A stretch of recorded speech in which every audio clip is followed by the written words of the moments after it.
الحمد لله الذي أنزل القرآن ليخرج الناس من الظلمات إلى النور فأرسل به رسول الله صلى الله عليه وسلم رسولا مبينا صديقا أمينا ليدل الناس على ما يرضى الله من دينه وشريعته فصل وسلم وبارك على هذا النبي الكريم الرسول الأمين سيدنا محمد وعلى آله وصحبه وأمته إلى يوم الدين أما بعد فيا عباد الله أوصي نفسي وإياكم بتقوى الله فقد فاز المتقون فلا تموتن إلا وأنتم مسلمون. Hadirin sekalian, saudara-saudariku, alhamdulillah hari ini kita masih diberikan kesempatan untuk mengaji, mendekatkan diri kita kepada Allah Subhanahu wa taala. Semoga seluruh kesungguhan kita dalam berjuang dengan waktu, tenaga, juga biaya, insyaallah diberikan balasan setimpal oleh Allah Subhanahu wa taala. Semoga dengan itu juga menjadi wasilah bagi kita untuk mendapatkan kemudahan hidup dunia dan akhirat insyaallah. Ada keterangan Allah di Quran surah kelima Al-Maidah ayat ke-35. Kalau Anda ingin mendapatkan jawaban dari Allah untuk memudahkan keinginan-keinginan yang baik, untuk memudahkan doa-doa yang baik, untuk memudahkan harapan-harapan yang baik, maka kata Allah cari wasilah untuk mempercepat mendapatkan apa yang diinginkan itu. Maka Allah berfirman, ya ayyuhalladzina amanu taqullaha wabtaghu ilaihil wasilah. Hai orang-orang yang beriman, tingkatkan takwamu kepada Allah, dan jika engkau punya keinginan-keinginan yang baik untuk hidup dunia ataupun akhiratmu, maka cari wasilah untuk bisa mewujudkan itu semua. Nah, ada wasilah di antara yang paling baik untuk mendapatkan kemuliaan dunia dan akhirat itu disepakati oleh para ulama. Di antara sekian banyak wasilah adalah thalabul ilmi, mengaji, menuntut ilmu, belajar mendekat kepada Allah Subhanahu wa taala dengan ilmu-ilmu yang benar. Karena itu orang-orang yang menuntut ilmu itu langsung oleh Nabi sallallahu alaihi wasallam diistimewakan dengan jaminan-jaminan kemuliaan dunia bahkan akhiratnya. Dalam hadis riwayat Ibnu Majah nomor hadis 233, rawinya sahabat Abu Darda radhiyallahu taala anhu, beliau menyampaikan qala Rasulullah sallallahu alaihi wasallam, satu kali Rasulullah SAW pernah bersabda, man salaka tariqan yaltamisu fihi ilma sahhalallahu lahu tariqan ilal jannah.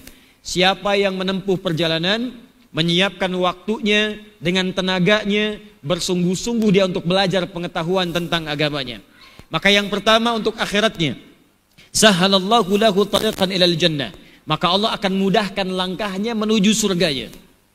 Kemudian untuk urusan dunianya terkait dengan sifat-sifatnya, wa innal malaikata la tadau ajnihataha ridan li talibil ilmi, dan sungguh kalau penuntut ilmu itu menyadari, maka saat ia mulai berangkat dari tempat dia tinggal sampai ke menuju majlis ilmu, sampai pulang lagi, itu malaikat sedang membentangkan sayap mereka, memberikan ridha kepada para penuntut ilmu itu. Di antara makna ridha malaikat itu adalah mengaminkan doa-doa mereka. Makanya disunnahkan kepada para penuntut ilmu, baik sedang berangkat, sedang di majlis ilmu, atau bahkan ustadz belum datang, atau selesai pengajian, sampai pulang perbanyak doa. Karena itu di antara doa yang bukan sekedar dipercepat pengabulan doanya, tapi seketika diaminkan oleh para malaikat. Karena itu kalau Anda ada keinginan-keinginan yang baik, pekerjaan dimudahkan, rezeki dilancarkan, rumah tangga ditenangkan, sekolah kemudian dimudahkan, ilmu dituangkan, ya berkah diberikan, isi minta, berdoa, sebelum berangkat berdoa, tiba di majlis ilmu berdoa. Al-Imam An-Nawawi dalam kitabnya At-Tibyan fi Adab Hamalatil Quran, saat sebelum masuk masjid, sekaligus Anda masuk 2 rakaat kita tahiyatul masjid, duduk, niatkan i'tikaf karena Allah Subhanahu wa taala.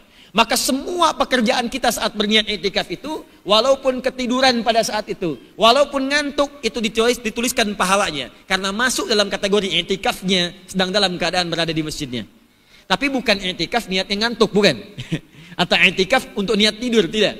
Dalam keadaan dia duduk, semua kondisi apapun selama baik yang ia kerjakan, maka tertulis ibadah di dalamnya. Ya, maka saya bermohon kepada Allah, mudah-mudahan insya Allah siapapun yang hadir pada saat ini dalam kondisi siang yang luar biasa terik di luar, masih semangat untuk mengaji. Semoga semua yang punya hajat dikabulkan oleh Allah Subhanahu wa taala sepanjang baik, diaminkan oleh para malaikat, dan mudah-mudahan dipersatukan kita di surga seperti kita berkumpul saat ini di dunia insyaallah. Dan yang terakhir, ini yang paling penting, ada di Al-Bukhari, ya, Kitabul Ilmi. Kitab nomor 3, 1 Bad'ul Wahyi, kedua Kitabul Iman, ketiga Kitabul Ilmi, dari 97 dalam pembahasan Sahih Al-Bukhari. Nomor hadis 71. Nabi menyampaikan, man yuridillahu bihi khaira yufaqihu fid din. Kalau Allah menginginkan seseorang berubah jadi orang baik, tanda pertamanya bukan diberikan dunia. Ingat, kalau ada yang promosi jabatan, kekayaan mulai kemudian bertambah, aset kemudian bertambah, jabatan mulai meningkat, ya, hati-hati, itu belum tentu menjadi tanda kebaikan.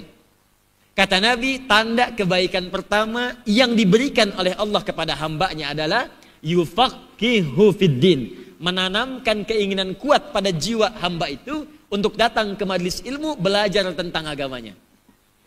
Jadi berbahagialah ketika sebagian orang ini sedang bekerja melakukan urusan dunia, ada yang beristirahat, ada yang bertamasya, ada yang liburan. Kok Anda bisa datang ke majelis ilmu gitu? Jadi kalau bukan Allah menggerakkan, mustahil Pak, Ibu. Siang-siang begini kan enaknya tidur gitu, istirahat. Kok bisa datang ke sini? Yang menggerakkan siapa? Yang memberikan kelembutan siapa? Allah. Nah, kalau Allah sudah menginginkan kita berubah jadi orang baik, maka kita buktikan. Maka bedanya ahli majlis ilmu dengan ahli yang bukan majlis ilmu, bedanya ahli ilmu itu ketika keluar dari majlisnya pasti akan berubah baik.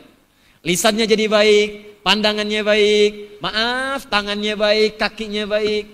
Saya sering katakan begini, kalau Anda mengaji dengan saya dan tidak merubah Anda menjadi baik, tinggalkan saya. Cari ustadz lain. Itu lebih baik. Karena sifat kemuliaan penuntut ilmu itu ketika belajar, bedanya masuk dengan keluar itu mesti ada beda. Kata Allah ada dua yang beda, yang paling utama. Buka Quran surah ke-58 ayat ke-11. Kalau orang datang ke majlis ilmu, makanya disebut majlis. Dari kata jalasa. Jalasa itu asalnya bukan duduk. Asalnya berpindah dari tempat yang rendah ke tempat yang tinggi. Kalau pindah tempat dari tinggi ke rendah, saya berdiri tinggi. Ya. Kemudian saya duduk rendah. Berdiri dari tinggi pindah ke rendah itu disebut qa'ada namanya. Apa namanya?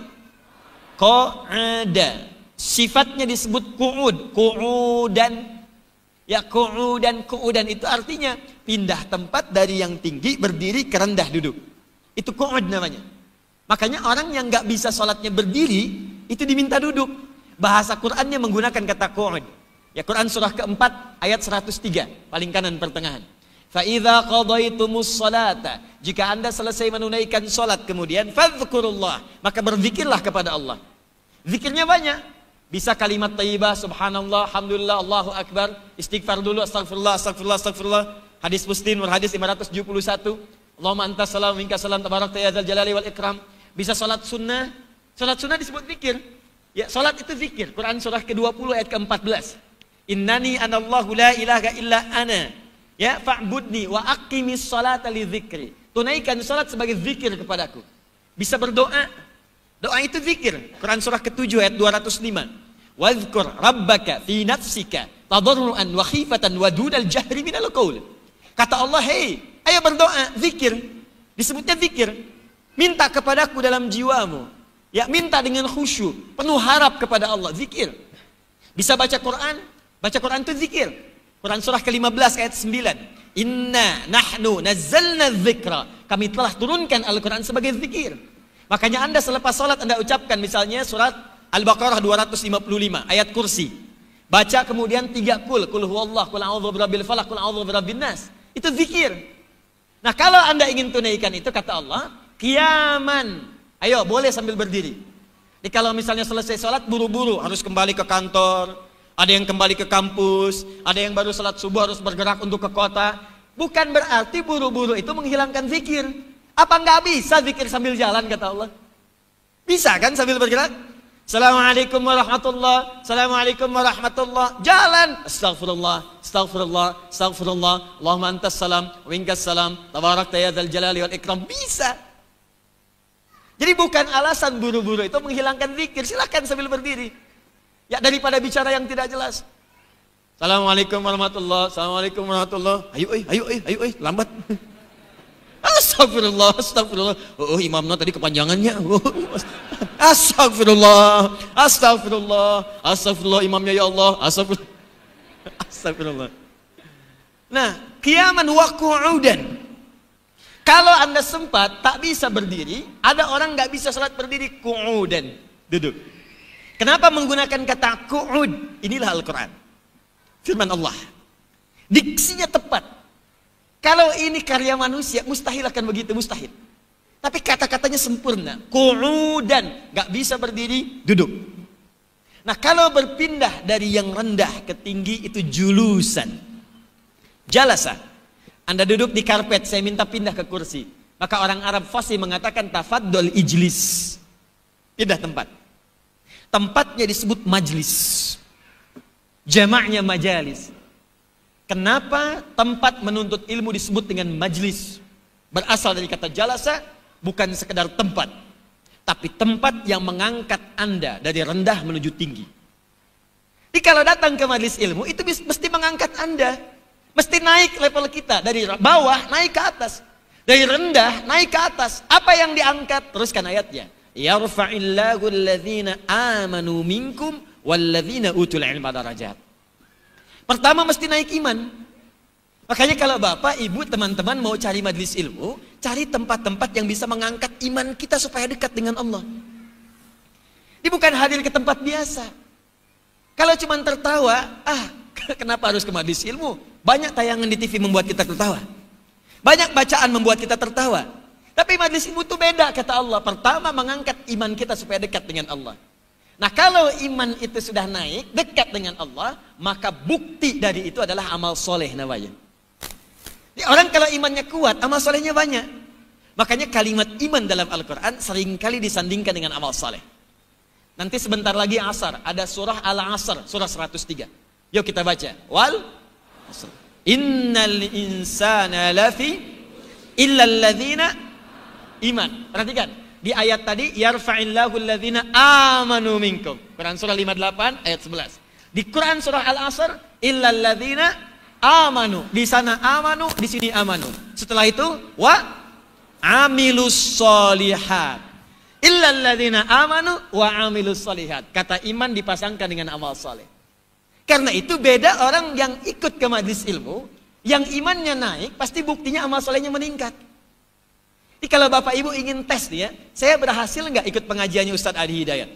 Saya berhasil nggak ikut majlis taklimnya Ustadz Fulan, Ustadzah Fulan? Apa bedanya? Cirinya apa?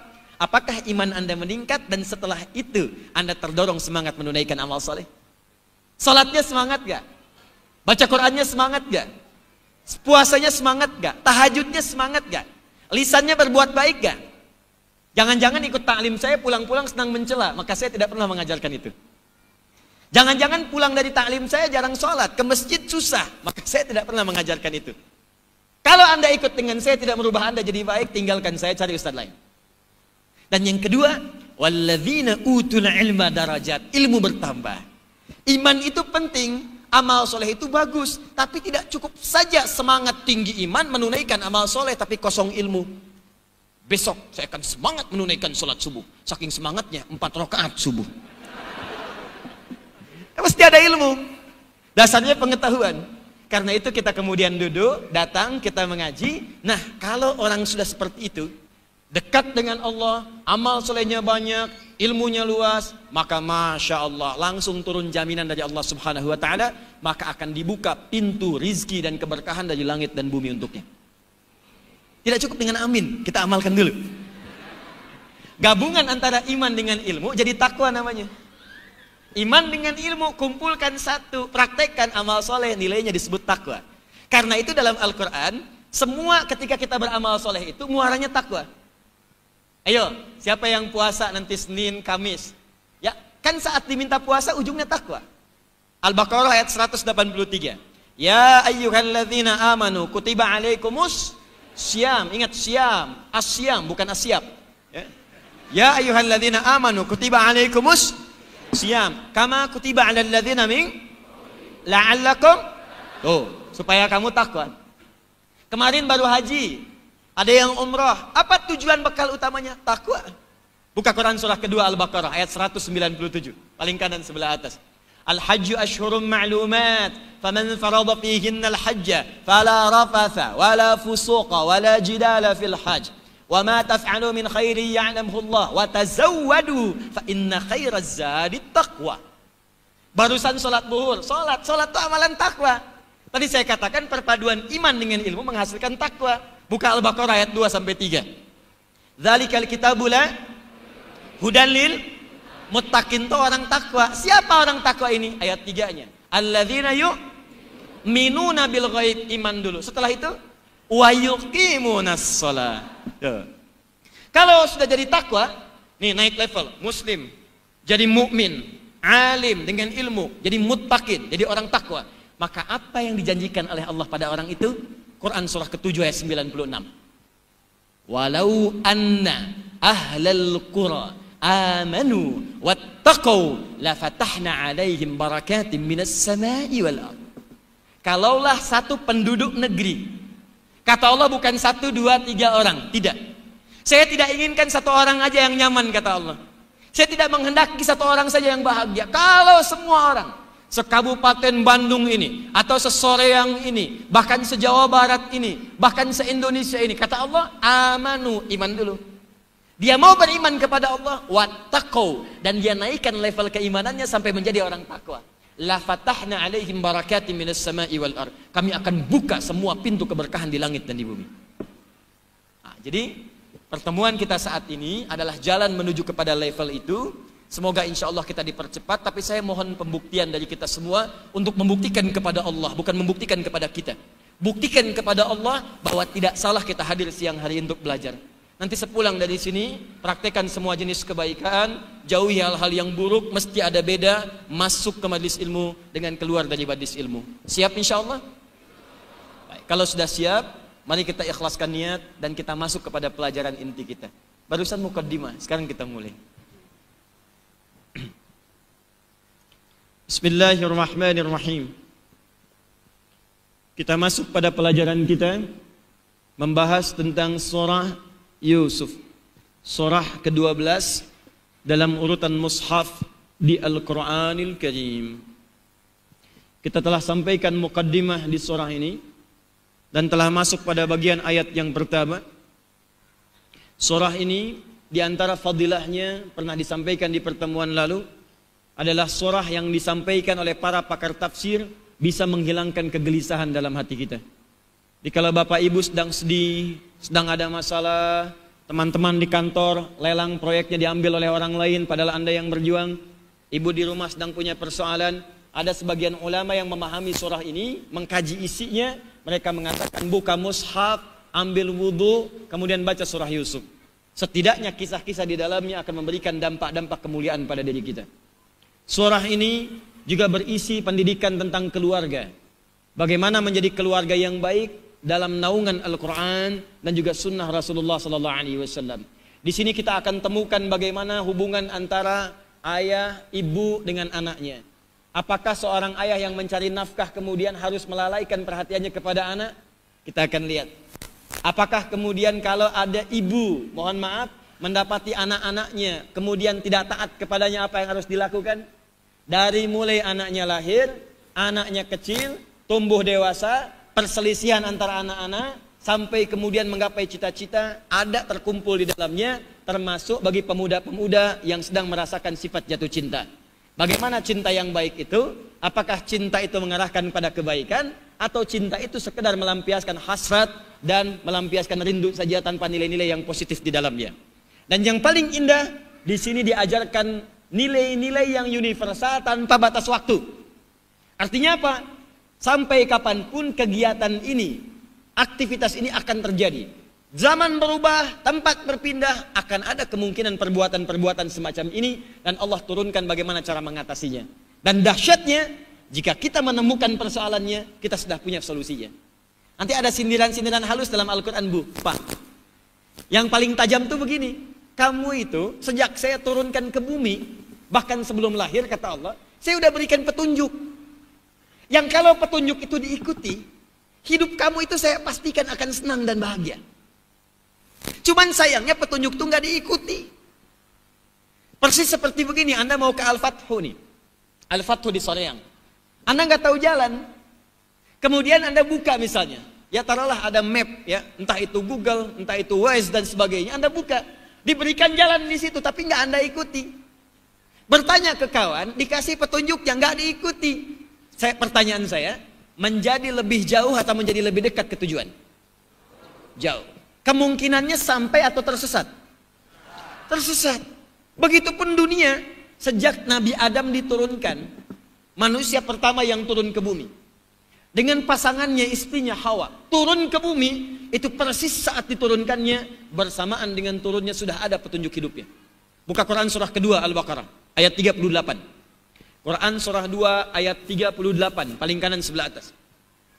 Qul nahbitu minha jami'a. Adam, Hawa, semua turun ke bumi. Jalani hidup di bumi. Fa imma ya'tiyannakum minni huda. Nanti saat tiba di bumi, aku akan berikan petunjuk. Nama petunjuknya disebut dengan hudan. Hudan. Apa namanya, Pak? Hudan. Kelihatan ini, Bu? Belum saya tulis.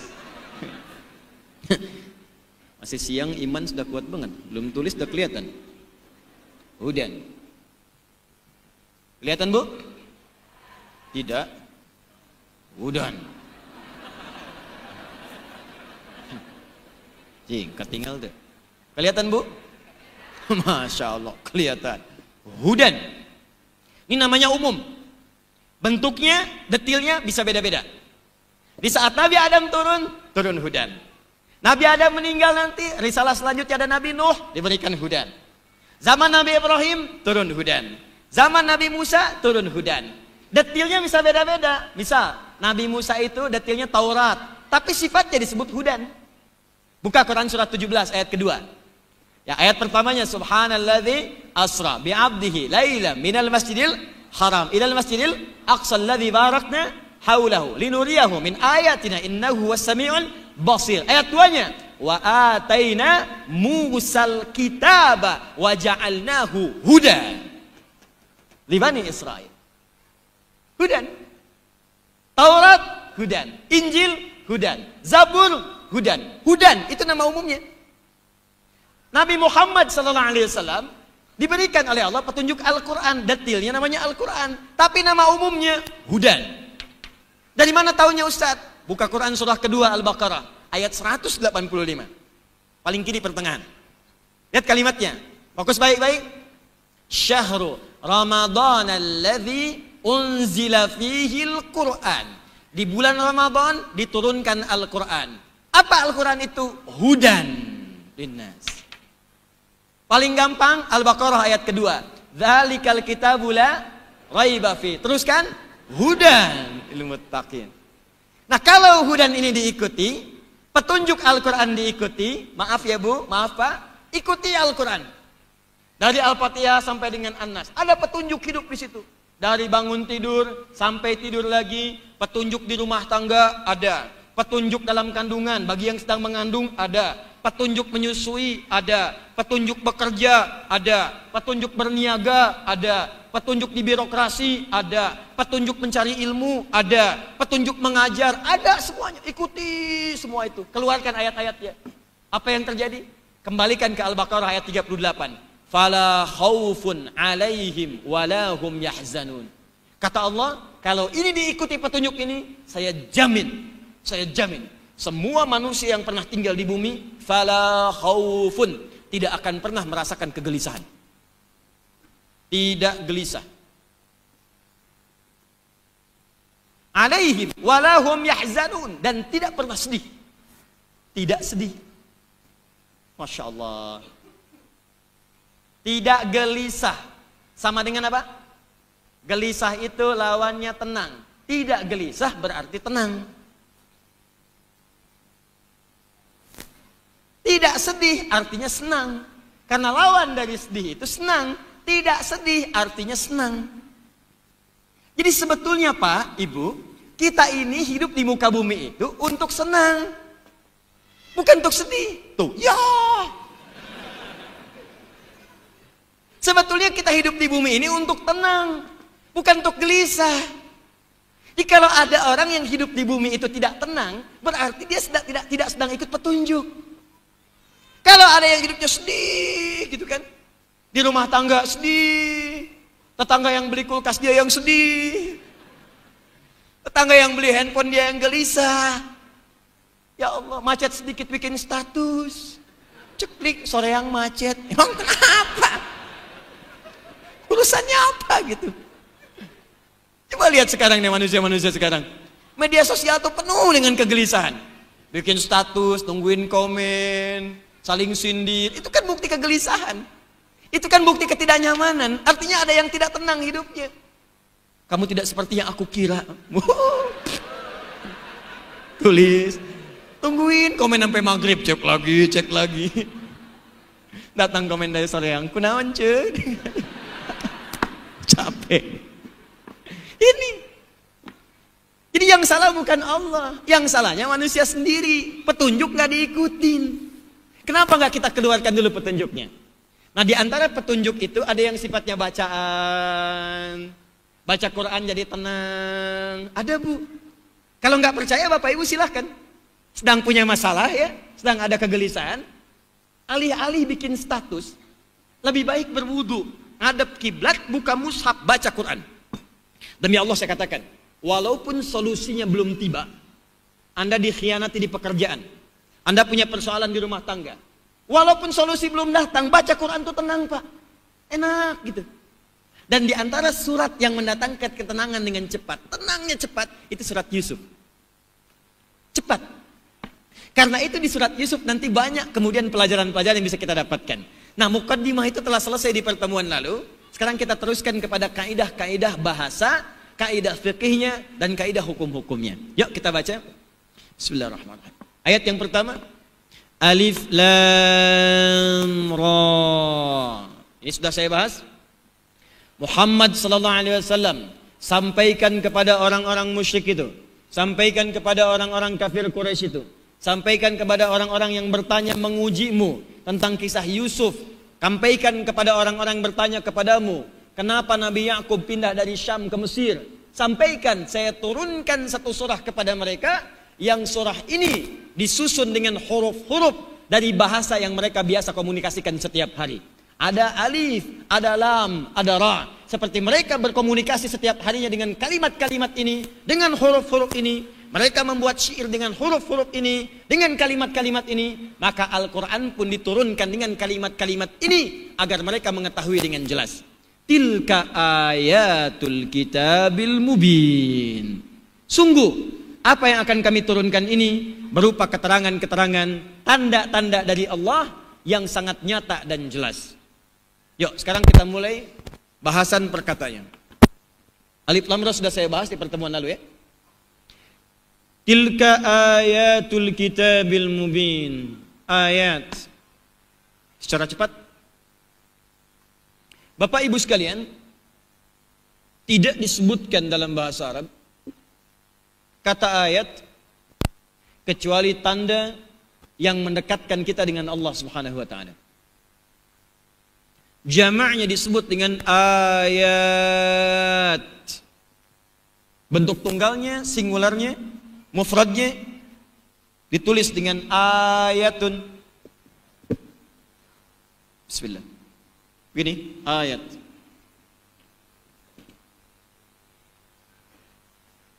Saya bahas secara tafsir bahasa dulu ya.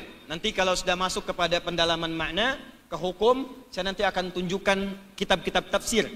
Ya, supaya variasi bahasan kita juga mendapatkan penguatan dari pandangan-pandangan para ulama.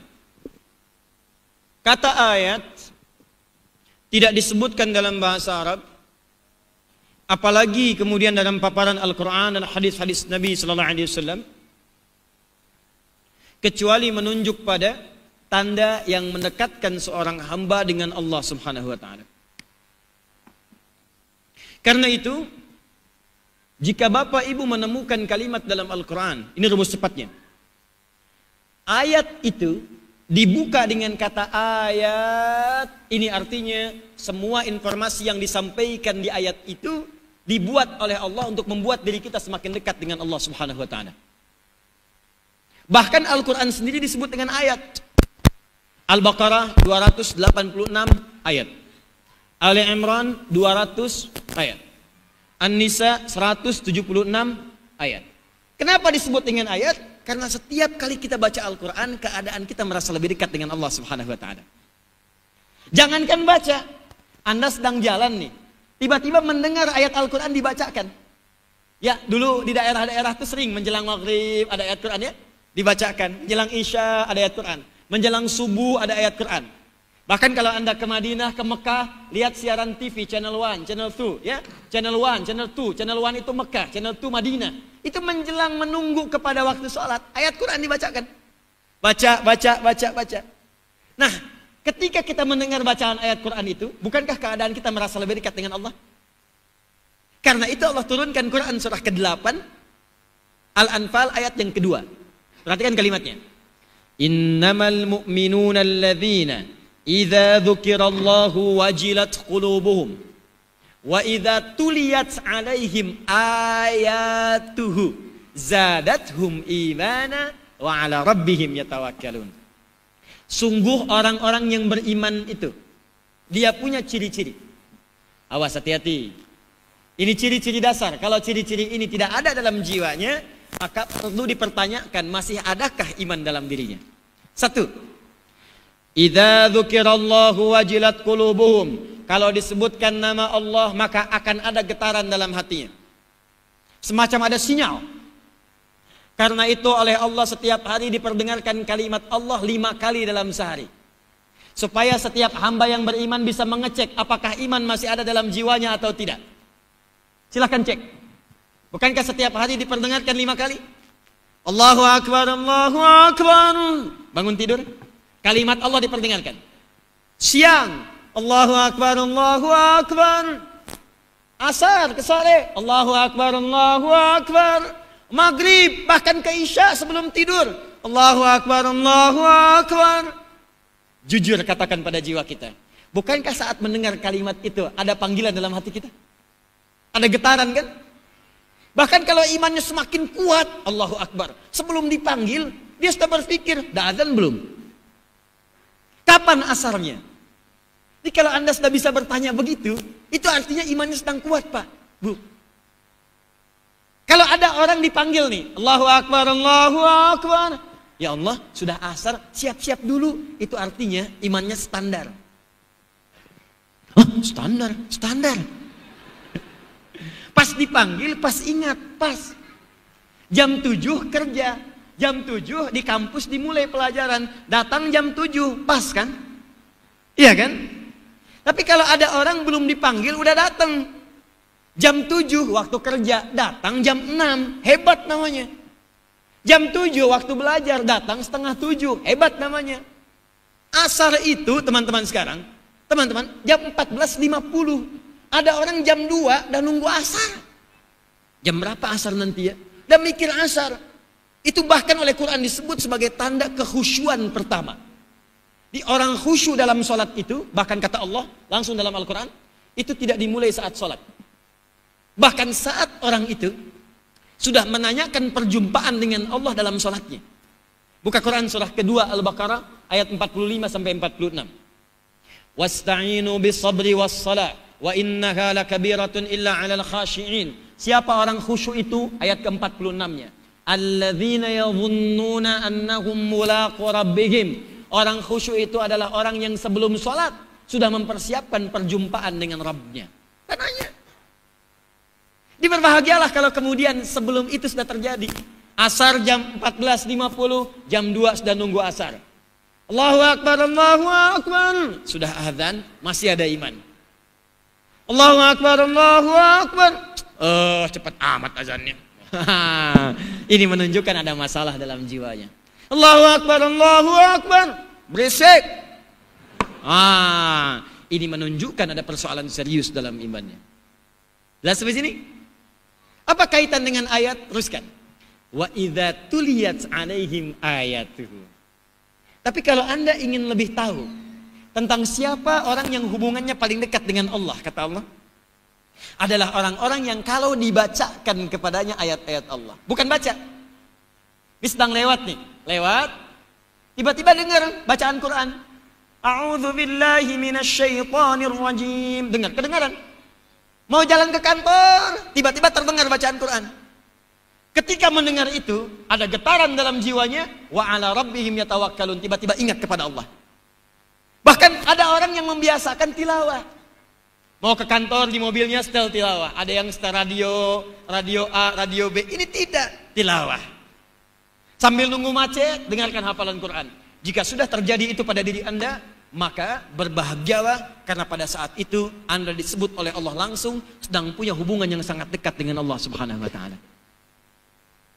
Nah, kalau Allah ingin membuat hambanya dekat dengan Allah, maka diberikanlah informasi-informasi yang dibuka informasinya dengan kalimat ayat.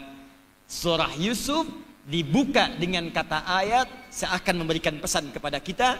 Kata Allah, setelah ini aku akan sampaikan kepadamu informasi-informasi yang membuat kalian akan lebih dekat dengan aku. Tilka ayatul kitabil mubin. Jelas sampai sini? Baik. Halo, jelas? Kalau jelas, praktek. Yuk, Quran surah ke-30 ayat 21. Praktek sebentar. Ini insya Allah nggak buka mushaf juga apa. Dulu waktu mau nikah ditulis di surat undangan. Yang mau nikah juga dicantumkan di surat undangan. Ar-Rum ayat 21. Cuman memang anehnya yang ngundang nggak baca. Yang diundang suruh baca, yang undang nggak baca. Coba lihat ayat pernikahan. Wa min ayatihi an khalaqalakum min anfusikum azwaja. Dah, jangan bicara sakinah dulu. Sakinah belakangan, makanya tempatnya di belakang.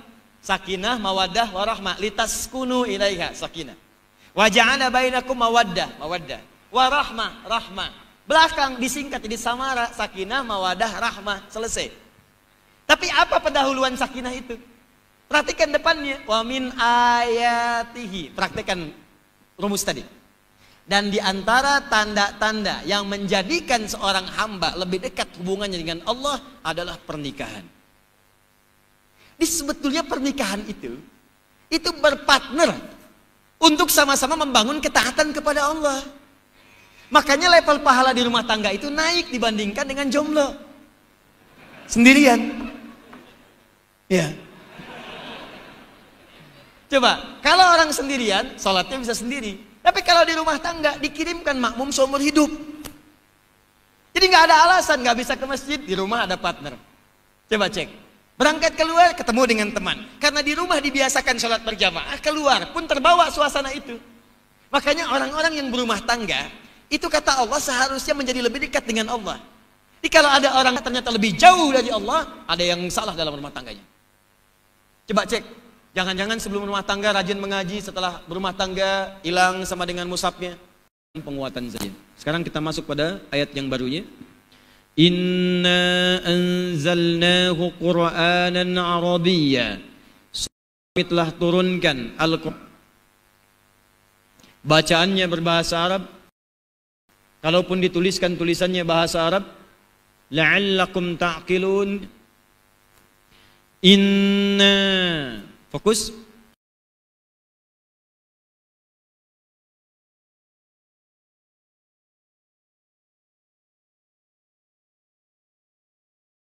Di situ panjang atau pendek? Panjang. Inna, demikian tulisannya. Anzalnahu Qur'anan Arabiyya.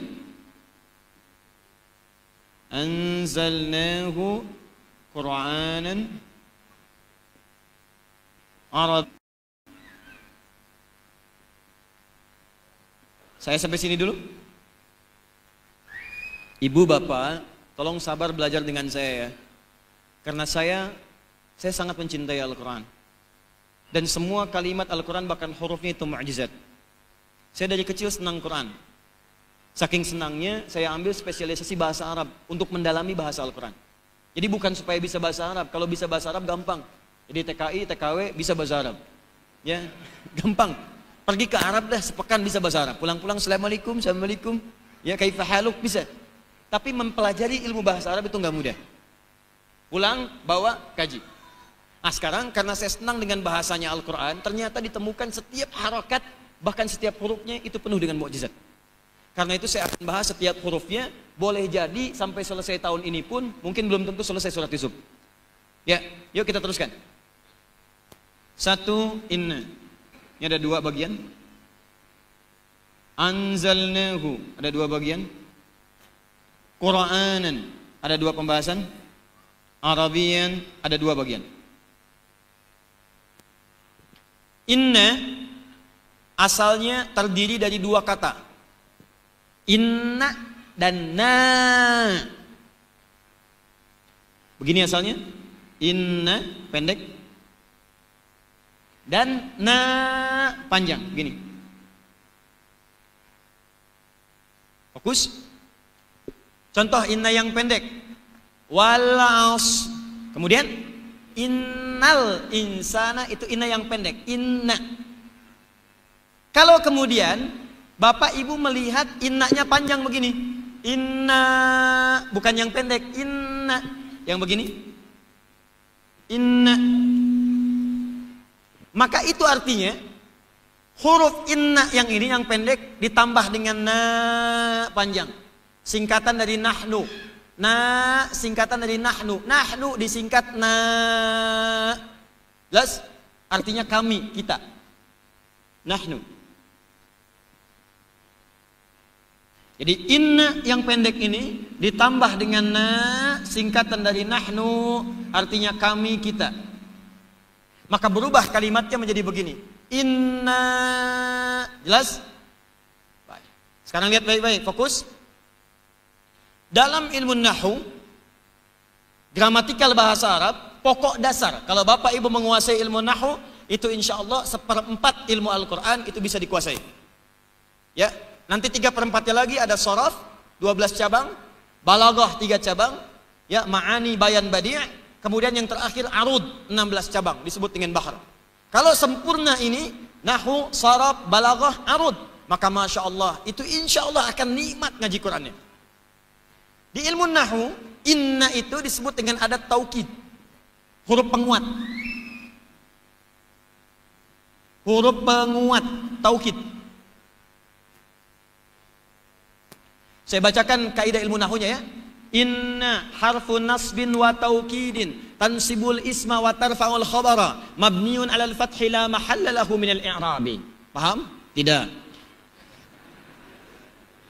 Inna itu huruf taukid, huruf yang menguatkan sebuah hukum. Artinya, kalau ada informasi yang disampaikan di awal kalimat menggunakan inna, maka itu maksudnya informasi itu ingin begitu ditekankan. Penting. Kuat. Sebab orang Arab kalau ingin menyampaikan sesuatu yang penting itu di depannya akan dikuatkan. Inna, hei saya serius ya. Ini benar-benar loh gitu.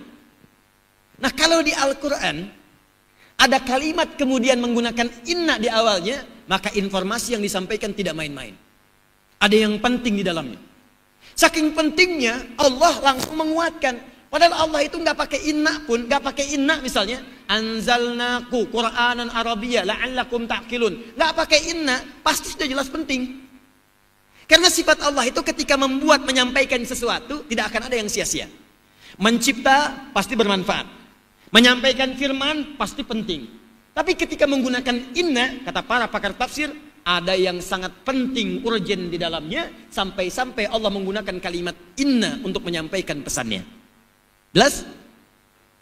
Sekarang gini, Bapak Ibu misalnya sebagai pimpinan di perusahaan atau orang tua di rumah menyampaikan informasi kepada anak, besok jangan keluar, tinggal dulu di rumah. Fokus, besok jangan keluar, tinggal dulu di rumah. Kemudian tidak diperhatikan, bagaimana perasaannya? Anaknya cuek aja, lihat TV, kan? Perasaannya bagaimana? Senang tidak? Tidak. Kemudian ibu tegaskan, sini ya, mama nggak main-main. Besok jangan keluar dulu ya, ini penting, tinggal di rumah. Tiba-tiba anak itu nggak mau peduli. Apa sih? Bagaimana perasaan ibu? Maksud saya, ibu menjadi tidak senang atau naik jadi marah? Marah. Oke, bapak di kantor nih, sedang briefing karyawan. Atau ada dosen di kampus menyampaikan pada mahasiswa. Kami ingin sampaikan informasi yang sangat penting, bahwa besok kita akan ada pertemuan. Tiba-tiba karyawannya noleh kanan, noleh kiri, biasa aja gini. Bagaimana perasaan Anda? Tidak senang ya? Lalu Anda naikkan levelnya. Perhatian, semua menghadap sini. Saya ingin sampaikan informasi, besok kita ada pertemuan penting. Dan karyawan tetap gak respon. Tetap begini. Kira-kira dalam situasi itu Anda marah tidak? Sekarang perhatikan. Allah menyampaikan informasi, langsung menggunakan huruf inna sebagai penguat. Seakan-akan mengatakan, perhatikan sini. Saya ingin sampaikan kepadamu satu hal yang sangat penting. Fokus dengan ini, aku akan berikan sesuatu yang sangat luar biasa pentingnya. Tiba-tiba andanya itu nggak perhatian. Apa sih? Biarin aja. Infonya nggak dibaca, Qurannya ditutup, ditinggalin begitu aja. Kira-kira yang ngasih info marah nggak? Tuh. Kalau manusia marah, efeknya paling sebentar. Tapi kalau Allah yang marah, tuh gunung batuk. Bum, keluar. Hujan ditahan. Sampai kita mikir siapa yang punya hujan ini. Ayo bikin hujan buatan pakai garam. Sekian ton. Sebagian tempat garam habis susah. Dipaksa kita untuk kembali kepada Allah. Supaya minta. Supaya sadar yang punya ini aku, kata Allah. Kamu ini sering perhatian pada dunia. Aku yang ciptakan dunia gak pernah dipikirkan. Aku yang ciptakan dunia gak pernah diperhatikan. Kalian nuntut banyak-banyak senang dunia. Aku yang pencipta gak pernah dilihat. Aku kasih info gak diikuti. Aku suruh kamu langgar. Aku langgar, jangan lakukan ini, kamu kerjakan.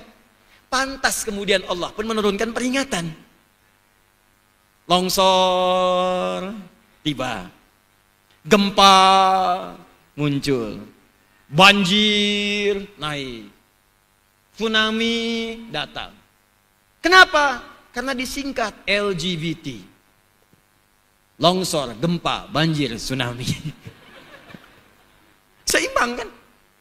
Ayo semakin tersebar maksiat, datang peringatan. Ya makanya kalau kita baca pakai ilmunya, itu gampang. Dulu orang-orang sahabat Nabi itu, begitu turun ayat menggunakan inna, selesai semua diam.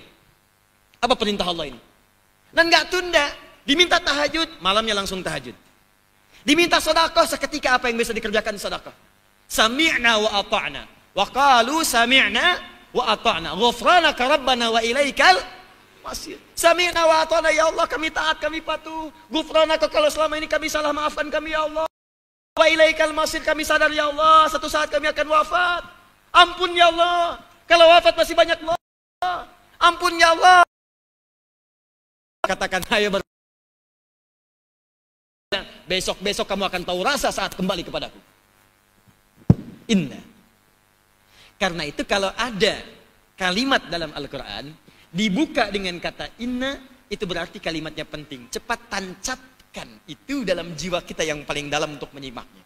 Karena itu harfu inna disebut dengan harfun nasbin. Nasab dalam bahasa Arab artinya menancapkan sesuatu dengan kuat. Ini ada tongkat. Nasabar rajulu asahu 'alal ardi. Seorang lelaki menancapkan tongkatnya di bumi dengan kuat. Bum, sampai tegak. Maka saat Allah menyampaikan informasi dalam Al-Quran menggunakan kata inna, maka cepat ambil itu, tancapkan dalam hati kita supaya fokus untuk menyimaknya. Jelas? Halo? Maaf ya, tapi ya harus begini gitu suasananya. Ya, supaya kita mengerti bagaimana kemudian hal-hal yang terkandung dalam Al-Quran. Dah, terus. Nanti maksud saya begini, kalau saya udah terangkan begini, Bapak Ibu praktekkan saat baca ayat lain. Ya? Walas innal insana lafi khus, innanya pendek, berarti harus perhatian kita. Aduh, semua manusia itu berpotensi rugi. Siapa yang rugi? Illal ladzina amanu wa amilus shalihat. Kecuali kalau dia beriman dan beramal soleh. Artinya kalau nggak beriman, nggak beramal soleh, saya rugi ya Allah. Saya takut saya hidup rugi ya Allah. Maka perbaiki hidup, mulai beramal soleh, mata beramal soleh, telinga beramal soleh, supaya nggak rugi. Itu caranya. Ya. Sekarang pakai na, singkatan dari nahnu. Fokus.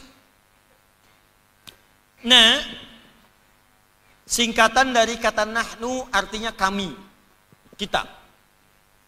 Ayo ngaji yang betul, ngaji yang betul. Sekarang kita mengaji. Kita, kami. Ini satu sudah, yang ini.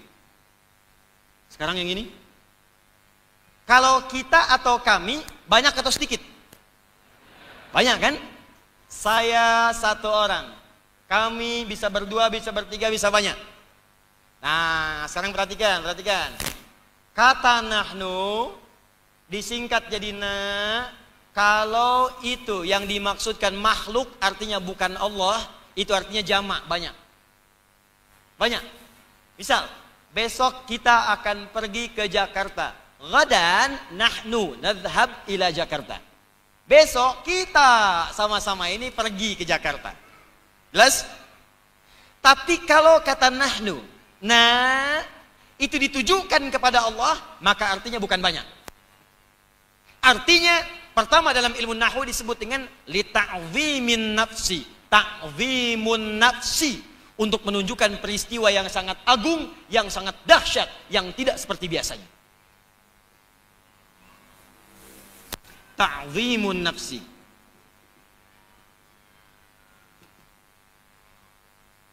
Dikala dalam Al-Quran Bapak Ibu temukan kata na, kembali kepada Allah, ya. Nahnu, na, itu artinya peristiwa yang dimaksudkan begitu agung. Peristiwanya besar. Tidak seperti peristiwa-peristiwa yang lain. Tidak seperti pekerjaan-pekerjaan yang lain. Nah, kalau digabungkan inna dengan na menjadi inna, maka dua makna ini ikut di dalamnya. Kalau kita terjemahkan dengan detail terjemah tafsir, terjemahnya kurang lebih seperti ini. Sungguh, sekarang ini aku akan sampaikan informasi, kata Allah. Informasi yang sangat penting. Informasi yang sangat dahsyat. Informasi yang sangat agung, yang tidak sama dengan berita-berita sebelumnya. Jelas? Dan perhatikan dengan benar informasi ini, karena ini akan memberikan banyak manfaat dalam kehidupanmu. Kenapa diturunkannya Al-Quran? Inna anzalnahu fi lailatul qadar. Menggunakan inna. Allah ingin memberikan pesan kepada kita bahwa Al-Quran adalah mukjizat yang sangat agung. Pesan-pesannya beda dengan berita-berita yang lainnya. Informasinya tidak sama dengan yang lainnya. Saking agungnya, maka Al-Quran diturunkan di bulan yang sangat agung. Saking pentingnya, diturunkan oleh malaikat yang paling penting. Saya tanya kepada Anda, bulan yang paling baik di bulan Hijriah namanya bulan apa? Ramadan. Al-Quran diturunkan di bulan Ramadan. Malaikat Jibril, itu pemimpin para malaikat. Saking pentingnya, agungnya malaikat, yang boleh menurunkan Al-Quran kepada Nabi Muhammad hanya malaikat Jibril. Padahal Nabi Musa temannya malaikat maut. Setiap rasul di bumi punya teman rasul di langit. Nabi Musa punya teman malaikat maut. Nabi Muhammad yang menurunkan wahyu bukan malaikat maut, bukan malaikat Mikail menurunkan rizki, bukan malaikat penjaga surga, pimpinan dari semua malaikat. Ruhul Amin namanya malaikat Jibril. Kalau Al-Quran tidak penting, mustahil diturunkan oleh malaikat yang menjadi pimpinannya. Baik, dari semua hari, mana hari yang paling utama? Jumat. Al-Quran saking pentingnya diturunkan di hari yang paling utama, Jumat. Dari semua malam, malam mana yang paling utama? Jumat, malam Al-Qadar. Al-Quran diturunkan di malam Al-Qadar. Inna anzalnahu fi lailatil. Di semuanya penting, saking agungnya isi Al-Quran, sampai malaikat yang nurunkan yang paling agung. Rasul yang dipilih, Rasul yang paling agung, Muhammad SAW. Hari yang dipilih, hari yang paling agung, Sayyidul Ayyam. Bulan yang dipilih, bulan yang paling agung, Sayyidus Syuhur. Kenapa? Saking pentingnya Al-Quran. Karena itu Allah memilih kalimat yang paling agung untuk menunjukkan keagungan Al-Quran. Kata Allah, inna, bukan inni. Inna, kami turunkan Al-Quran ini, dan di dalamnya banyak segala hal yang agung untuk kehidupan kita. Dia poin ini. Maaf. Tadi malaikat yang paling istimewa siapa? Jibril. Jibril yang turunkan Al-Quran. Berarti Al-Quran penting tidak? Baik, saking pentingnya malaikat Jibril yang turun. Baik, siapa yang menerima Al-Quran? Nabi siapa? Nabi Muhammad. Nabi Muhammad istimewa tidak? Istimewa. Saking istimewanya Nabi Muhammad yang dipilih. Harinya hari apa? Jumat. Istimewa tidak? Saking istimewanya Jumat yang dipilih. Bulannya apa? Ramadan. Penting tidak? Saking pentingnya Al-Quran, Ramadan yang dipilih. Perhatikan. Saking pentingnya Al-Quran, hari menyesuaikan.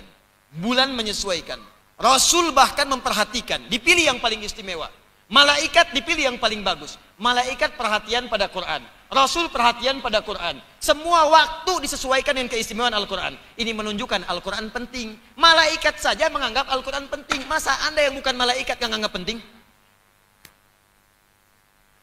Rasul yang paling mulia menganggap Al-Quran penting. Anda Nabi bukan, Rasul bukan. Kok nggak menganggap penting? Al-Quran diangkat dengan kemuliaan waktu. Bahkan ada orang yang mencela Al-Quran. Ada orang yang merendahkan Quran. Ada orang yang menganggap Quran itu produk budaya. Malaikat aja menganggap di firman Allah. Kok ente yang bukan malaikat bisa menganggap produk budaya? Malaikat itu maksum sifatnya. La ya'sunallaha ma amarahum. Tidak pernah berbuat maksiat. Pernah dengar malaikat Jibril korupsi ayat? Tidak. Pernah dengar malaikat maut nego misalnya dikorupsi? Ya, disogok supaya nggak nyabut duluan. Tidak ada.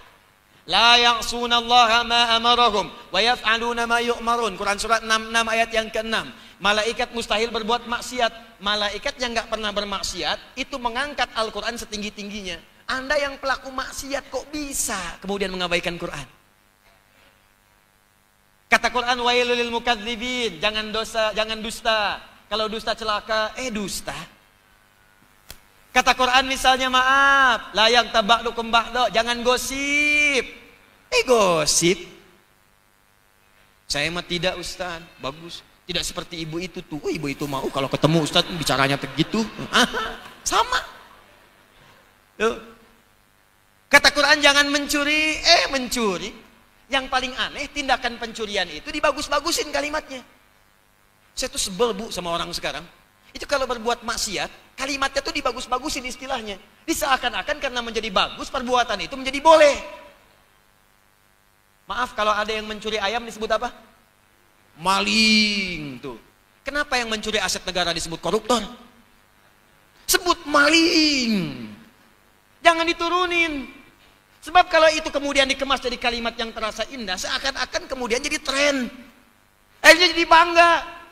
Begitu mau dibawa oleh petugas, pakai baju bagus, pakai koper, kayak mau ke hotel.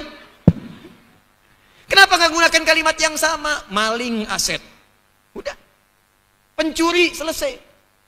Orang yang berbuat zina, sebut dengan kalimatnya. Ini dikemas-kemas. Kupu-kupu malam. Kenapa kamu berkeliaran? Saya kan kupu-kupu, Pak. Transgender, sebut homo. Kamu homo ya? Bukan Pak. Laki-laki bukan? Bukan. Saya perempuan yang terangkap di tubuh laki-laki. Udah ini persoalan serius gitu. Jadi kalau memang Anda mengatakan tadi Al-Quran penting, malaikat mengistimewakan Al-Quran, Rasul mengistimewakan Al-Quran, diturunkan di tempat mulia, di waktu yang paling mulia, dalam keadaan yang mulia, berarti sifatnya penting. Karena itu Allah agungkan. Allah saja mengagungkan Al-Quran. Masa kita yang hamba nggak mengagungkan Al-Quran? Paham ya? Teruskan. Inna anzalnahu. Anzalna. Jadi saya berhenti di sini dulu. Inna, sini dulu. Kalau ada kalimat seperti ini, maka pertama ini menunjuk pada aspek pengagungan.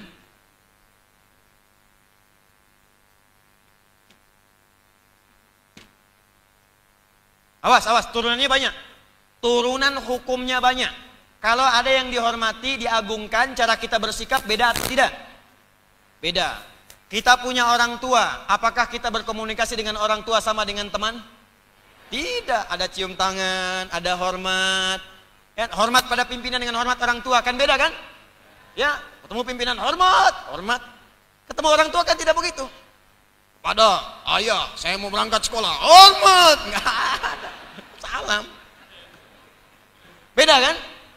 Nah, jadi sesuatu yang diagungkan, itu melahirkan adab. Makanya ketika Anda mengagungkan Al-Quran, adabnya akan beda. Maaf ya, ahli Quran itu pasti lain. Kalau ahli Quran sadar dengan keagungan Al-Quran, itu cara megang mushaf aja beda Pak. Lain. Ada yang megangnya di dada begini. Lihat orang-orang dulu tuh waktu kita mengaji ya. Ya saya aja mungkin yang hidup 90-an tuh. Itu ngelihat orang ke masjid itu masih begini pegangnya. Sekarang saya lihat Masya Allah megang Quran tuh, megang mushaf, Allahu Akbar. Ini pengagungannya di mana gitu. Dan ini yang penerbit-penerbit Quran juga mesti tahu. Quran itu kitab agung, makanya jangan didesain dengan desain-desain yang merendahkan itu. Kadang dibuat seperti tas, dibawa ke sini, Quran. Tuh lihat.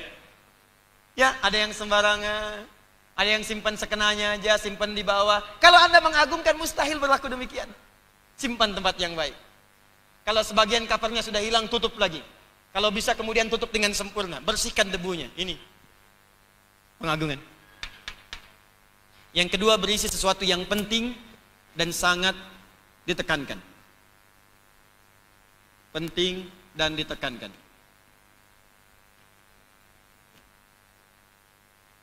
Ya, apa yang penting itu? Ya Allah, Engkau kemudian menggunakan bentuk nahnu untuk mengagungkan dirimu dalam menurunkan Al-Quran. Dan Engkau mengatakan dalam Quran ada yang sangat penting untuk diketahui. Maka kami ingin bertanya, apa yang penting dari Al-Quran itu? Satu, anzalnahu. Pertama, yang penting dari Al-Quran itu, pertama kami turunkan Al-Quran itu untuk seluruh umat manusia. Anzalnahu, kami turunkan. Ibu dan bapak, ada nazzalna, nazzala, ada anzala, itu beda.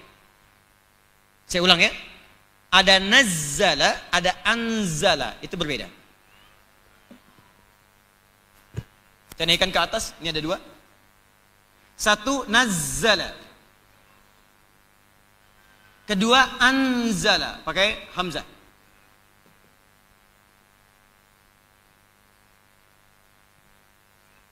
Kalau nazzala, itu artinya sesuatu yang turun berproses, bertahap. Tidak langsung sekaligus. Tapi kalau anzala, anzala, itu artinya turun sekaligus. Buka Quran surah ketiga, Ali Imran, ayat ketiga. Quran surah 3, ayat 3. Alif Lam Mim. Allahu la ilaha illa huwal hayyul qayyum. Nazzala alaikal kitaba bil haqq. Musaddiqan lima baina yadayhi wa anzala at-taurata wal Injil. Fokus, fokus. Ketika Allah menyebutkan Taurat dan Injil, kalimatnya menggunakan anzala. Wa anzalat taurata wal Injil. Ketika Allah menyebutkan Al-Quran, Al-Kitab, menggunakan nazzala. Nazzala alaika. Muhammad, kami turunkan kepadamu, langsung ke nabinya. Pakai nazzala, itu artinya diturunkan gak sekaligus. Ada peristiwa, turunkan. Butuh bimbingan, turunkan. Butuh ayat, turunkan. Sehingga turunlah Al-Quran kurang lebih selama 23 tahun itu. 22 tahun, 2 bulan, 22 hari. Turun Al-Quran. Sesuai dengan kebutuhan-kebutuhannya. Tapi Taurat beda. Taurat ketika diturunkan langsung turun 10 perintah Allah, 10 commandment. Injil turun seketika. Tidak ada bertahap. Turun, langsung. Itu perbedaan antara anzala dengan nazzala. Pertanyaannya, kenapa di ayat ini Al-Quran menggunakan kalimat anzala bukan nazzala? Inna anzalnahu, bukan inna nazzalnahu. Kalau disebutkan anzala terkait dengan Al-Quran Muhammad SAW, di proses pertama dari Lauh Mahfuz sudah ada firman Allah, diturunkan keseluruhan dari Al-Fatihah sampai dengan kemudian An-Nas, turun semua di langit dunia. Dia belum sampai kepada Nabi, baru sampai kepada Jibril alaihissalam untuk diturunkan. Turun sekaligus. Kemudian setelah itu, sesuai dengan keperluannya, baru diturunkan kepada Nabi Muhammad SAW. Misal, hari Jumat di bulan Ramadan, tanggal 17, turun kemudian surah Iqra bismi rabbikal ladzi. Tapi Al-Maidah belum turun, An-Nisa belum turun. Karena keperluan itu turun sebagiannya. Hanya proses turun dari Lauh Mahfud ke langit dunia sebelum turun kepada Nabi, diturunkan keseluruhannya. Persis seperti kita dari pusat akan turun ke Soreang. Kan biasanya nggak ke Soreang dulu kan? Dekat ke Gedung Sate misalnya. Dari Gedung Sate baru kemudian disebarkan. Soreang berapa wilayahnya? Sampaikan. Jelas? Nah, proses pertama disebut dengan anzala namanya. Proses kedua disebut dengan nazzala namanya. Paham? Nah, yang dimaksud Lailatul Qadar itu bukan saat Al-Quran diturunkan kepada nabinya langsung, tapi saat turun dari Lauh Mahfud kepada langit dunia. Jelas? Diturunkan secara sekaligus. Itu yang disebut dengan inna anzalnahu fi lailatil qadar. Karena itu malam Al-Qadar tidak ada yang tahu kapan waktunya. Disebutkan Ramadan saja. Kalau waktu pertama ayatnya turun kepada Nabi, semua orang tahu hari Jumat. Jumat 17 Ramadan turun. Apa yang turun? Iqra bismi rabbikal ladzi khalaq. Itu ayat turun kepada Nabi, baru surat Al-Alaq. Tapi kalau kalimatnya menggunakan anzalna, berarti yang dimaksud keseluruhan Al-Qur'annya.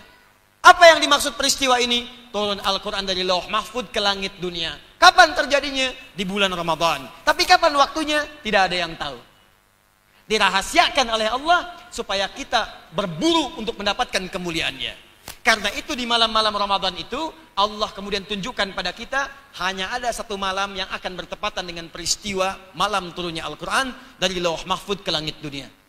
Malamnya disebut dengan malam Al-Qadar, diminta kepada kita untuk memburunya setiap malam Ramadan supaya semangat kita mencarinya. Begitu Anda mendapatkannya, maka sama dengan pahala di malam itu. Saking tingginya tentang Al-Quran turun ini. Fokus. Masih ingat tadi kalimatnya menggunakan inna, pendek atau panjang? Gimana bacanya? Inna. Saking tingginya proses penurunan Al-Quran ini dari Lauh Mahfud ke langit dunia, saking pentingnya turunnya Al-Quran ini, kata Allah, saya hadiahkan siapa yang beribadah bertepatan dengan malam itu, maka pahalanya saya naikkan senilai dengan 1000 bulan, lebih dari 1000 bulan. Kalau sekarang dikonversi 1000 bulan saja kurang lebih 85 tahun. Jadi kalau Anda bertepatan sholat tahajud di malam itu, baru 1 rakaat, Allahu Akbar, Bismillahirrahmanirrahim, meninggal, plek, bisa. Itu sama dengan sholat tahajud 85 tahun tanpa henti. Malam Al-Qadar. Anda baca Al-Quran di malam itu, bangun, masuk malam itu, baru buka mushaf, baru dibaca, baru surup lagi. Begitu dibuka, nun, plek, meninggal. Itu orang paling beruntung di muka bumi. Sama dengan baca Al-Quran 85 tahun tanpa henti. Siapa yang bicara 85 tahun tanpa berhenti? Nun, nun, nun, nun. Ayo, bisa? 85 tahun. Satu hurufnya 10 pahala. Ramadannya 100. Malam Al-Qadar. Allahu Akbar. Inna anzalnahu fi wa ma adraka ma Lailatul Qadri khairum min. Kalimat di situ menggunakan anzala, sama persis dengan yang ini. Artinya apa? Kata Allah, pertama, kalian mesti tahu ada yang agung dari Al-Quran itu. Keagungan pertama adalah proses diturunkannya Al-Quran. Dia beda dengan kitab biasa. Kalau Taurat, Injil, dia tidak mengalami 2 fase. Langsung diturunkan pada nabinya seketika. Al-Quran saking agungnya, aku turunkan dari Lauh Mahfud ke langit dunia. Saat ke langit dunia itu, siapa yang bisa mengerjakan amal ibadah bersamaan dengan waktunya, maka aku akan berikan pahala lebih daripada 1000 bulan. Jelas? Jadi proses yang pertama, Al-Quran dimuliakan oleh Allah dengan proses penurunannya kepada Nabi Muhammad SAW. 2. Ini Allah ingin membuka keterangan Al-Quran yang agung sebelum masuk kepada isinya, supaya nanti orang-orang kafir yang bertanya pada saat itu tidak meragukan lagi Quran. Ya, tidak meragukan Quran lagi, tidak menyoal Quran lagi, dan mereka tidak akan punya kesempatan bertanya, emang Quran ini siapa? Dari mana asal Quran ini? Kamu mau cerita tentang Yusuf? Kamu ingin cerita tentang Yakub? Kamu ingin cerita tentang pahala dan dosa? Emang apa Quran ini? Jadi nggak akan pernah tersisa dari lisan mereka untuk menuduh Al-Quran ketika kemuliaan Al-Quran diangkat pertama kali. Jelas? Sama dengan begini, Bapak Ibu sekalian. Maaf ya. Kalau ada pakar hukum yang paling pakar di bidang hukum, kemudian menulis buku tentang aturan hukum. Kira-kira yang orang awam akan mendebat buku itu tidak? Tidak kan? Terus ada orang yang belum tahu siapa sih penulis buku ini? Apa keistimewaannya? Lalu diterangkan dulu kemudian latar belakang buku itu sebelum kemudian dibacakan isinya. Buku ini ditulis oleh orang ahli hukum, pakar di bidangnya. Ya, dia yang paling unggul, tidak ada yang bisa mendebatnya. Isinya bagus, sempurna tulisannya. Ditulis dalam jangka waktu 10 tahun. Begini. Kira-kira kalau sudah mendengar isi kualitasnya, walaupun belum mengerti isinya, belum baca bukunya, apakah kita akan takjub kepadanya? Kagum dan takjub. Maka itulah Al-Quran menjelaskan latar belakang keagungan Al-Quran sebelum menyampaikan kandungan-kandungan isi yang akan disampaikan itu. Supaya nanti nggak ada lagi orang kafir mempersoalkan. Apa ini Al-Quran? Gak penting nih. Ini produk kamu aja Muhammad. Ini begini Muhammad. Allahu Akbar. Karena itulah setelah kalimat ini disampaikan semua diam. Yahudi tidak menyoal Nabi tentang Al-Quran karena tahu Al-Quran lebih istimewa dibandingkan dengan Taurat. Taurat diberikan langsung kepada Nabi Musa alaihissalam, sedangkan Al-Quran diturunkan dengan 2 tahapan yang sangat istimewa. Nggak ada orang baca Taurat setiap hurufnya 10 pahala. Al-Quran dibaca 10 pahala. Nggak ada orang beribadah bersamaan dengan turunnya Taurat mendapatkan Lailatul Qadar. Al-Quran beribadah di malam itu mendapatkan pahala lebih daripada 1000 bulan. Karena itulah orang Yahudi tidak bisa mendebat Al-Quran, orang Nasrani tidak bisa menyoal Al-Quran. Kalau mereka sudah paham dengan keistimewaan Al-Quran, mereka akan siap mendengarkan isi Al-Quran yang akan disampaikan. Jelas? Nah, jadi kalau sekarang ada orang liberal menyoal Al-Quran, ada yang menganggap Al-Quran produk budaya, ada yang menyebut Al-Quran sudah tidak relevan, itu tandanya lebih bodoh dibandingkan dengan orang jahiliyah. Sebab orang jahiliyah pun sebodoh-bodohnya mengakui Quran itu agung. Coba lihat, pernah nggak mendengar Abu Jahal misalnya bertanya pada Nabi tentang makna alif lam ro? Ya Muhammad, apa itu alif lam ro? Nggak ada. Karena saking taunya dengan makna alif lam ro, karena dia itu pakar bahasa Arab, ngerti dan agung. Abu Jahal, Abu Lahab, Abu-abu yang lain yang jelek-jelek pada masa itu ketika menyoal Al-Quran itu bukan ingin mendebat Quran, karena tak sanggup melawan Quran, akhirnya mencarilah perbuatan kotor untuk bisa melakukan pembenaran. Karena takut tersaingi saja. Jadi kalau ada abu-abu yang sekarang yang nggak jelas latar belakangnya, bahasa Arab nggak bisa, Quran nggak hafal, hadis nggak ngerti, tiba-tiba berkomentar tentang Quran, itu aneh. Paham ya? Pasti ada yang salah. Jadi nggak usah didengar Bapak Ibu sekalian. Kalau ada orang sekarang berseberangan dengan Al-Quran, itu tinggalin aja. Jangan merendahkan status keilmuan kita. Hanya mengomentari orang seperti itu, buang-buang waktu. Nih contoh. Bapak Ibu kenal Abu Jahal? Kenal. Aduh, astagfirullah. Saya tadi di TSM, ada yang kenal Umar bin Khattab. Masih lumayan lah, di sini Abu Jahal. Tapi masih lumayan mas. Saya di Sukabumi ada yang kenal Fir'aun. Sukabumi hubud dunia. Suka itu hubun, bumi itu dunia. Sukabumi hubud dunia. Ibu bapak, Abu Jahal, Abu Lahab. Ini kisah aja nih. Dan yang lain-lainnya zaman jahiliyah. Itu sudah punya sistem dalam kehidupan mereka. Bahwa orang terhormat itu adalah orang yang menjalani hubungan seksual dengan pernikahan. Menikah. Di orang-orang yang berhubungan zina, kan? Orang-orang yang menyewa laki-lakinya buruk, perempuannya buruk berhubungan, itu statusnya rendah di mata mereka. Makanya ketika mereka menawarkan Nabi supaya tidak bermusuhan, tawaran pertama apa?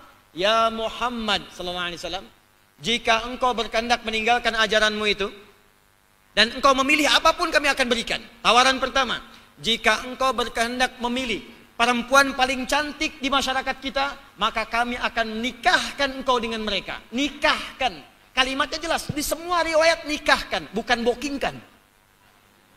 Nikahkan. Jadi status menikah itu, di kalangan hidup masyarakat jahiliyah, itu status terhormat. Tinggi nilainya. Jadi kalau ada orang sekarang bikin disertasi untuk melegalkan hubungan seksual di luar nikah, itu berarti lebih rendah daripada orang jahiliyah. Paham gak? Di orang jahiliyah saja menganggap hubungan seks di luar nikah itu rendah. Kalau ingin kemudian meningkat martabat, nikah. Ada orang sekarang keluar dari jahiliyah, bikin tulisan kemudian memperbolehkan hubungan seks di luar nikah. Dan nggak apa-apa katanya. Ini menunjukkan pemikiran yang lebih rendah dibandingkan jahiliyah. Jelas sampai sini? Nah, pada yang seperti ini, sudah nggak usah dibahas. Karena kalau orang jahiliyah ketemu mereka pun akan kaget. Abu Jahal tuh akan kaget tuh. Ya, Abu Jahal ketemu, bisa kaget itu. Kaget tuh. Gile, gue aja nggak gitu katanya, kamu bisa gitu. Kalau bisa bahasa Indonesia. Kharban anta. Ana lam aqul hadza fa anta qulta hadza.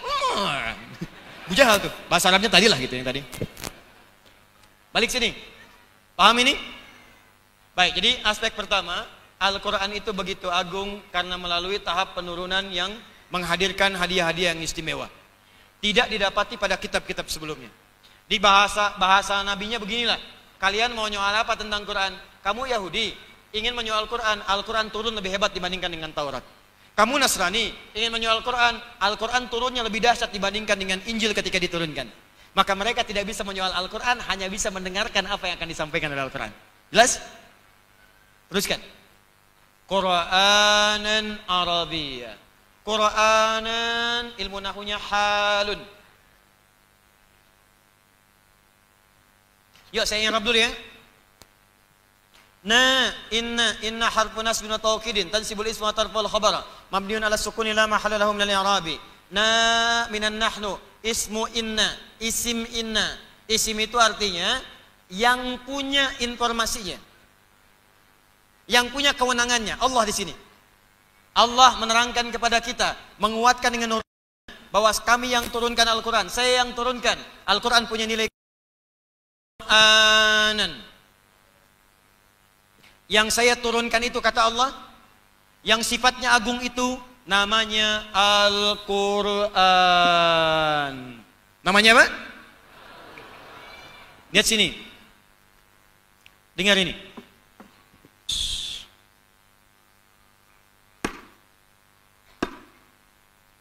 Kedengaran? Ulangi. Kedengaran?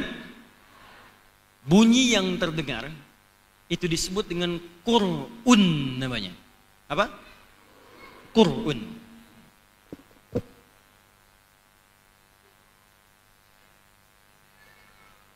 Kalau dia sengaja diperdengarkan supaya orang dengar, maka berubah menjadi qiraatun namanya. Apa namanya? Qiraah. Tapi kalau terus-terusan diperdengarkan, dan uniknya tidak pernah orang bosan untuk mengucapkan atau bahkan mendengarkannya. Jadi yang mendengar nggak bosan, yang bacanya nggak bosan, maka berubah menjadi Quran namanya. Bentuk sirah mubalaghah. Apa namanya? Quran. Mu'jizat Al-Quran yang kedua. Kata Allah, yang saya turunkan ini tidak akan sama dengan kitab-kitab sebelumnya. Dia beda sifatnya dengan kitab-kitab sebelumnya. Kitab ini akan terus dibacakan, dan tak pernah orang merasakan bosan saat membacakannya. Quran. Saya mau tanya pada Bapak Ibu, siapa yang bosan baca Al-Quran? Silakan angkat tangan. Tidak ada. Baik, yang sehari baca Al-Quran sekali, boleh angkat tangan? Sekali. Baik, bagus. Yang 2 kali, misalnya pagi baca, siang baca, ada? Ada. Yang 3 kali? Ada, Masya Allah. 4 kali? Masya Allah, luar biasa. Bagus. Tapi yang saya tanyakan, kalau Anda baca Quran cuma sekali, berarti sholat subuhnya cuma 1 rakaat. Yang lainnya nggak sholat. Karena baca Quran itu pasti minimal 17 kali sehari, Bu Joni. Pasti 17 kali. Subuh 2, zuhur 2, 4, asar 4, maghrib 3, isya 4, 2, 4, 4, 3, 4, 17. Dan setiap rakaat itu baca Al-Fatihah. Al-Fatihah Quran bukan? Quran. Jadi sehari kita baca berapa kali? 17 kali. 1 kali, sana ada yang 3 kali. Maghrib sholat, isya tidak. Subuh sholat, duhur tidak. Asar sholat, maghrib tidak. Ibu sholat apa? Sholat Daud, Ustad. Ini berapa kali bacanya? 17 kali baca Al-Fatihah setiap hari. Artinya setahun 365 hari. Kalikan 17, berapa itu? Mana bacaan di muka bumi dan kitab mana yang dianggap suci sampai hari ini yang dibacakan 17 kali sehari? Ayo tunjukkan pada saya. Kalau ini bukan firman Allah dengan jaminan keagungan tadi, mustahil orang bisa baca begitu, pasti bosan.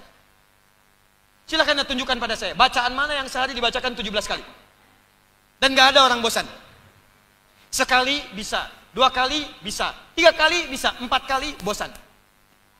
Demi Allah saya katakan, sampai detik ini saya belum pernah mendapatkan pengaduan dari orang yang baca Quran, misal bosan atau pusing kepala.